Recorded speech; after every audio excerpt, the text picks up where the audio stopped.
ಬೀದರ್ನಲ್ಲಿ ಎಟಿಎಂ ದರೋಡೆ ಮತ್ತು ಓರ್ವನ ಕೊಲೆ ಕೇಸ್ಗೆ ಸಂಬಂಧಪಟ್ಟಂತೆ ದರೋಡೆ ದಿನದ 2 ಎಕ್ಸ್ಕ್ಲೂಸಿವ್ ವಿಡಿಯೋ ನ್ಯೂಸ್ ಫಸ್ಟ್ಗೆ ಲಭ್ಯವಾಗಿದೆ. ಬೀದರ್ಗೆ ಎಂಟ್ರಿ ಕೊಟ್ಟಂತಹ ಖದೀಮರ ಟೀಮ್ನ ದೃಶ್ಯ ಮತ್ತು ಎಕ್ಸಿಟ್ ಆಗಿರೋ ವಿಡಿಯೋ ಲಭ್ಯವಾಗಿದೆ. 30 ರಿಂದ 35 ನಿಮಿಷದಲ್ಲಿ ದರೋಡೆ ಮಾಡಿ ಖದೀಮರು ಎಸ್ಕೇಪ್ ಕೂಡ ಆಗಿರ್ತಾರೆ, ಬೀದರ್ ಬಿಟ್ಟು ಹೋಗಿರ್ತಾರೆ. ನ್ಯೂಸ್ ಫಸ್ಟ್ಗೆ ದರೋಡೆಕೋರರ 2 ವಿಡಿಯೋ ಲಭ್ಯವಾಗಿದೆ.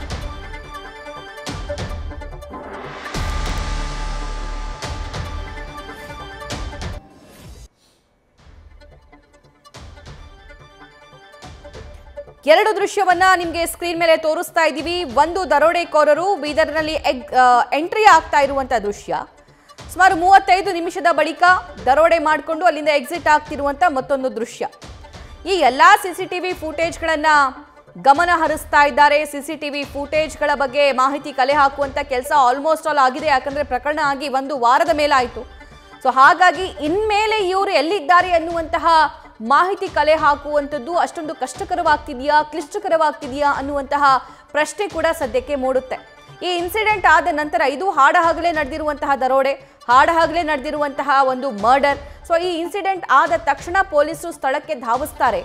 ಅದಾದ ನಂತರ ಇವ್ರನ್ನ ಹಿಡಿಯುವಲ್ಲಿ ಎಲ್ಲಿ ತಡವಾಯಿತು, ಎಲ್ಲಿ ವಿಫಲರಾದ್ರು, ಅಥವಾ ಇವರು ಎಲ್ಲಿ ಅಬ್ಸ್ಕಾಂಡ್ ಆಗಿರುವಂತಹ, ಎಲ್ಲಿ ತಪ್ಪಿಸ್ಕೊಂಡು ಹೋಗಿರುವಂತಹ ಸಾಧ್ಯತೆ ಇರುತ್ತೆ ಅಂತ ಉತ್ತರ ಪ್ರದೇಶದಲ್ಲೂ ಕೂಡ ಸದ್ಯಕ್ಕೆ ಪೊಲೀಸರು ಬೀಡು ಬಿಟ್ಟಿದ್ದಾರೆ. ಸುಮಾರು 8ಕ್ಕೂ ಅಧಿಕ ತಂಡಗಳನ್ನ ರಚನೆ ಮಾಡಿಕೊಂಡು ಈ ಖದೀಮರು, ಈ ಡಕಾಯತರು ಎಲ್ಲಿದ್ದಾರೆ ಎನ್ನುವಂತ ಮಾಹಿತಿ ಕಲೆ ಹಾಕುವಂತ ಕೆಲಸ ಕೂಡ ಆಗ್ತಾ ಇದೆ.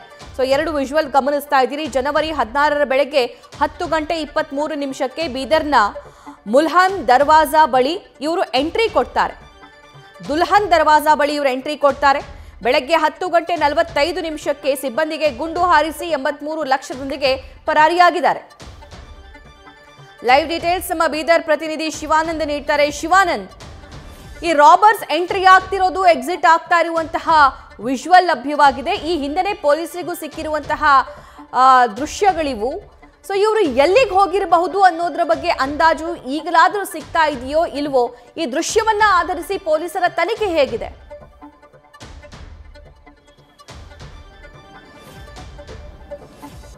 ಎಸ್ಸಭಾ ಏನು ಜನವರಿ 16ರ ತಾರೀಕು ನಡೆದಂಥ ರಾಬರಿ ಪ್ರಕರಣ ಇಡೀ ರಾಜ್ಯವನ್ನೇ ಬೆಚ್ಚಿ ಬೀಳಿಸಿತ್ತು. ಏನೋ ರಾಬರಿ ದರೋಡೆಕೋರರು ಏನು ಇಬ್ಬರು ಇದ್ದಾರೆ, ಏನೋ ಬೀದರ್ಗೆ ಎಂಟ್ರಿ ಆಗಿರೋದು ಮತ್ತು ಬೀದರಿಂದ ಎಕ್ಸಿಟ್ ಆಗ್ತಿರುವಂಥ 2 ದೃಶ್ಯಗಳು ಈಗ ನ್ಯೂಸ್ ಫಸ್ಟ್ಗೆ ಎಕ್ಸ್ಕ್ಲೂಸಿವ್ ಆಗಿ ಏನೋ ಸಿಕ್ಕಿರುವಂಥದ್ದು. ಈಗ ಏನು 10:23ಕ್ಕೆ ಏನೋ ಬೀದರ್ ದರೋಡೆಕೋರರಿದ್ದಾರೆ, ಆ ಬೀದರ್ ನಗರಕ್ಕೆ ಆಗಮಿಸಿರ್ತಾರೆ. 10:23ಕ್ಕೆ ಬೀದರ್ ದುಲ್ಹನ್ ದರ್ವಾಜಾ ಏನಿದೆ ಬೀದರ್ ನಗರದಲ್ಲಿ ಜಿಲ್ಲಾ ಪಂಚಾಯತ್ ಆಫೀಸ್ಗೆ ಹಿಂದ್ಗಡೆ ಇರುವಂತಹ ಒಂದು ದುಲ್ಹನ್ ದರ್ವಾಜಾ, ಆ ಭಾಗದಿಂದ ಏನೋ ದರೋಡೆಕೋರರು ಇಬ್ಬರು ಕೂಡ ಬೀದರ್ ನಗರಕ್ಕೆ ಎಂಟ್ರಿ ಕೊಟ್ಟಿರ್ತಾರೆ. ಏನೋ ಖಾಲಿ ಕೈನಿಂದ, ಅಂದರೆ ಅವ್ರ ಹತ್ರ ಯಾವುದೇ ಉಪಕರಣಗಳೆಲ್ಲ ಖಾಲಿ ಬ್ಯಾಗಲ್ಲಿ ಕೈನೋ ಬೈಕ್ನಿಂದಲೇ ಯಾವುದೇ ಇದರದ್ದೇ ಬಂದಿರ್ತಾರೆ. ಆದರೆ ಅಲ್ಲಿಂದ ಏನೋ ಮುಂದೆ ಮೂವ್ ಆದಂಥ ಏನೋ ದರೋಡೆಕೋರರು ಏನಿದ್ದಾರೆ ಸೀದಾ ಏನೋ SBI ATM ಬಳಿ ಬಂದಿರ್ತಾರೆ. ATM ಬಳಿ ಅಲ್ಲಿ ದರೋಡೆಯನ್ನು ಕೃತ್ಯ ಎಸಗ್ತಾರೆ. ಅಂದರೆ ಅಲ್ಲಿ 5 ರಿಂದ 6 ನಿಮಿಷ, ಮ್ಯಾಕ್ಸಿಮಮ್ 5 ರಿಂದ 6 ನಿಮಿಷದಲ್ಲಿ ಒಂದು ದರೋಡೆ ಕೃತ್ಯವನ್ನು ಅವರು ಎಸಗಿ ಅಲ್ಲಿಂದ 83 ಲಕ್ಷ ಹಣವನ್ನು ದೋಚಿ ಪರಾರಿ ಆಗಿರ್ತಾರೆ. ಅಲ್ಲಿಂದ ಹಳೆಯ ಚೌಕ್ ಆಗಿರ್ಬೋದು, ಮತ್ತು ಮಡಿವಾಳ ಚೌಕ್, ಮತ್ತು ಅದೇ ರೀತಿ ಕೋಟೆ ಏರಿಯಾ ಕಡೆಯಿಂದ ಹೈದರಾಬಾದ್ ರಿಂಗ್ ರೋಡ್ ಮೂಲಕ ಅವರು ತೆಲಂಗಾಣಕ್ಕೆ ಹೋಗಿರುವಂಥ ಶಂಕೆ ಕೂಡ ವ್ಯಕ್ತವಾಗಿರುತ್ತೆ. ಹೀಗಾಗಿ ತೆಲಂಗಾಣದಲ್ಲಿ ಅವರು ಓಡಾಟದ ದೃಶ್ಯಗಳು ಕೂಡ ಈಗಾಗಲೇ CCTV ಫುಟೇಜ್ಗಳಲ್ಲಿ ದೃಶ್ಯ ಲಭ್ಯ ಆಗಿರುವಂಥದ್ದು. ಹೀಗಾಗಿ ಏನೋ 5 ರಿಂದ 6 ನಿಮಿಷ ಕೃತ್ಯ ಎಸಗಿರ್ತಾರೆ ಖದೀಮರು, ಖತರ್ನಾಕ್ ಖದೀಮರು ಏನಿದ್ದಾರೆ. 30 ರಿಂದ 35 ನಿಮಿಷ ಅಂದರೆ ಬೀದರ್ ಸಿಟಿನಲ್ಲಿ 10:23ಕ್ಕೆ ಎಂಟ್ರಿ ಆಗಿ 10:54 ಅಷ್ಟೊತ್ತಿಗೆ ಬೀದರ್ ನಗರದಿಂದ ಮತ್ತೆ ಎಸ್ಕೇಪ್ ಆಗಿರ್ತಾರೆ. 11 ಗಂಟೆ 18 ನಿಮಿಷಕ್ಕೆ ಬೀದರ್ ನಗರದಿಂದ ಅನದಿ ದೂರ, ಅಂದರೆ 7 ಕಿಲೋಮೀಟರ್ ದೂರದಲ್ಲಿರುವಂತಹ ಸುಲ್ತಾನ್ಪುರ ಗ್ರಾಮದಲ್ಲಿ ಕೂಡ ಅವರ ಚಲನವಲನ ದೃಶ್ಯ ಸೆರೆಯಾಗಿರುತ್ತೆ. ಏನು ಬ್ಯಾಗ್ ಸಮೇತ, ಅಂದರೆ ಹಣದ ದರೋಡೆ ಮಾಡಿಕೊಂಡಂಥ 83 ಲಕ್ಷ ಏನು ಹಣ ಇದೆ, 83 ಲಕ್ಷದ ಬ್ಯಾಗ್ ಜೊತೆಗೆ ಅವರು ಸೀಟ್ನ ಸೆಂಟ್ರಲ್ಲಿ ಇಟ್ಕೊಂಡು ಆ ಒಂದು ಹಣವನ್ನು ತೆಗೆದುಕೊಂಡು ಹೋಗ್ತಾ ಇರುವಂಥ ದೃಶ್ಯ ಕೂಡ ಈಗ ಸಿಕ್ಕಿರುವಂಥದ್ದು. ಹೀಗಾಗಿ ಏನೋ ದರೋಡೆಕೋರರು, ಖತರ್ನಾಕ್ ಖದೀಮರು ಏನಿದ್ದಾರೆ, ಪರ್ಫೆಕ್ಟ್ ಪ್ಲ್ಯಾನ್ ಮಾಡಿರುವಂಥ ಈ ಖದೀಮರು 30 ರಿಂದ 35 ನಿಮಿಷಗಳಲ್ಲಿ ಪರ್ಫೆಕ್ಟ್ ಪ್ಲ್ಯಾನ್ ಮಾಡಿ ಈ ನಗರದ ಏನು ಹಣವನ್ನು ದೋಚಿ ಪರಾರಿ ಆಗಿರುವಂಥದ್ದು.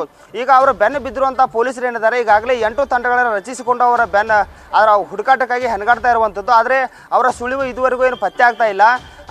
ಏನು ಈಗಾಗಲೇ ಟ್ರೇಸ್ ಔಟ್ ಮಾಡಿದ್ವಿ ಅನ್ನುವಂಥ ಮಾತುಗಳು ಕೇಳಿ ಬರ್ತವೆ. ಆದರೆ ಯಾವುದೇ ಕಾರಣಕ್ಕೂ ಪೊಲೀಸರು ಸ್ಪಷ್ಟವಾಗಿ ಅವ್ರನ್ನ ಬಂಧಿಸಿದ್ವಿ, ಅವ್ರನ್ನ ಟ್ರೇಸ್ ಔಟ್ ಮಾಡಿದ್ವಿ ಅನ್ನುವಂಥವನ್ನ ಮಾಹಿತಿಯನ್ನು ಈಗಾಗಲೇ ಅವರು ನಮಗೆ ಲಭ್ಯ ಮಾಡ್ತಾ ಇಲ್ಲ. ಹೀಗಾಗಿ ಪೊಲೀಸರು ಕೂಡ ಸಾಕಷ್ಟು ಹರಸಾಹಸ ಪಡ್ತಾ ಇರುವಂಥದ್ದು. ಒಟ್ಟಿನಲ್ಲಿ ಈ ಖದೀಮರ ಕುರಿತಾಗಿ ಹೇಳೋದೇನಂತಂದರೆ, ಈಗಾಗಲೇ ಖದೀಮರ ಕುರಿತಾಗಿ ಹೇಳೋದೇನಂತಂದರೆ ಬೀದರ್ ಮತ್ತು ತೆಲಂಗಾಣ ಪೊಲೀಸರು ಈಗಾಗಲೇ ಅವರ ಏನೋ ಪತ್ತೆಗೆ ಬಲೆ ಬೀಸಿದ್ದಾರೆ. ಆದರೆ ಇವರಿಗೆ ಸಿಗದೆ ಚಳ್ಳೆಯನ್ನು ತಿನ್ನಿಸ್ತಾ ಇದ್ದಾರೆ ಅಂತಾನೆ ಹೇಳ್ಬೋದು. ಸಭಾ, thank you Shivanand. News First, ನಿರ್ಭೀತಿಯಿಂದ ನಿಮ್ಮ ಪರವಾಗಿ.